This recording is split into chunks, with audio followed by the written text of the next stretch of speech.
وہ پرانے وقتوں میں کہا کرتے تھے نیکی کر دریا میں ڈال، آج کل کہتے ہیں نیکی کر فیس بک پہ ڈال۔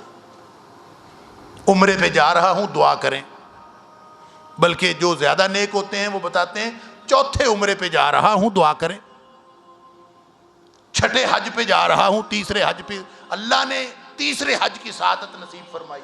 اور بھائی سعادت اللہ نے نصیب فرمائی ہے تو اس کا معاملہ تمہارا اور تمہارے اللہ کا ہے، دنیا کو کیا دکھاتے ہیں؟ اجر تو مل گیا، تھوڑی سی شہرت بھی ہو جائے، ذرا تھوڑا سا پتہ چل جائے۔ کیا خیال ہے کہ یہ جو جس نیکی کو ہم برباد کر رہے ہیں اپنی شہرت کی غرض سے، جو شخص بھی لوگوں کے سامنے تذکرہ کرتا ہے، یہ فیس بک تو اب آئی ہے نا۔